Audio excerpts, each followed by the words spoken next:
Rape is about power and control. In many cultures, power and control are depicted as something a man has. Oftentimes, in marriages, many cultures contain a patriarchal mentality, where it is a woman's duty to keep a man happy. This chauvinism leads to power and control, therefore giving the woman little to no say in what she can do and cannot do. Women often take on household duties such as cooking, cleaning, and tending to her spouse's needs. This includes his sexual needs. Women are often taught to obey their spouse's orders, whether they want to or not, thus giving their spouse more power.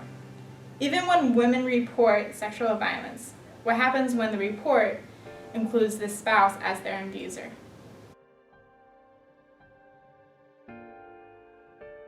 Studies have found that more than one-third of women in India experience marital sexual violence. Factors that contribute to this violence are the husband's level of education, employment, alcohol consumption, and if he participates in extramarital sex. The types of abuse married women suffer from can range from keeping her away from her family to controlling and tracking where she goes.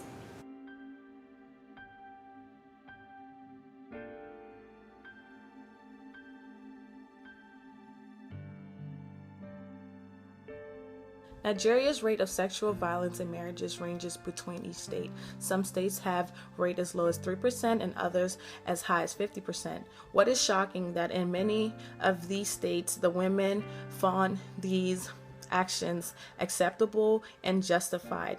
Like the rate of violence, the rate of acceptance varies from each state. These states are influenced by the Shahari laws, which are Islamic laws that determine many things like theft and the role of women in households. Nigeria is among the few nations of the world where wives' rape constitutes an exception to rape as an offense. A marital relationship is a contract not only between the couples but also the family. Within a contract, sexual intercourse becomes a non-negotiable item. Whenever one partner wants it, that partner gets it.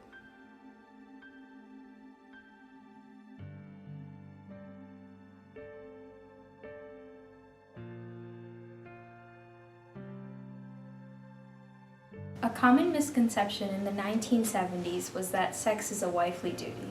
This is still practiced in the rural countryside areas of the Midwest in the United States. 9% of rape reported by women are all perpetuated by either their husbands or ex-husbands. The percentage of likelihood of marital rape increases by 70% if there is domestic violence in the marital relationship.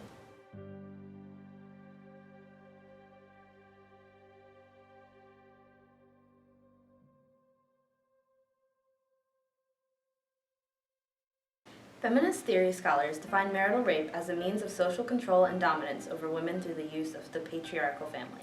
Sexual violence is, however, not exclusive to women.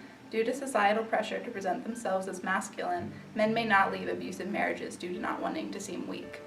17% of American women and about 3% of American men have experienced an attempted or completed rape in their lifetime. Gay or lesbian batters will threaten outing their victims to work, family, or friends. This threat is amplified by the sense of extreme isolation among gay and lesbian victims. Since some lesbians are still closeted from friends and family, have fewer civil rights and protections, and lack of access to legal systems. Lesbian and gay sexual violence victims are more reluctant to report abuse to legal authorities. Survivors may not contact law enforcement agencies because doing so would force them to reveal their sexual orientation or gender identity.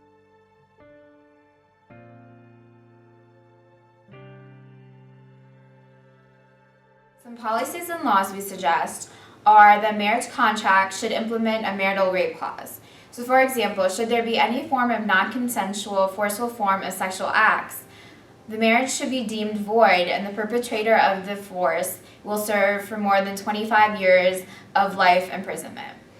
The perpetrator of the sexual violence will no longer have parental or visitational rights of the children, should there be any. Regardless of how long ago or how often it has occurred, victims of marital rape will be given an unlimited amount of time to report the crime. After reporting the rape, the victims will be able to file a restraining order and be able to have a warrant sent out for their perpetrator's arrest immediately. Services regarding marital violence, such as shelter and legal representation, will be available to everyone regardless of gender or sexuality.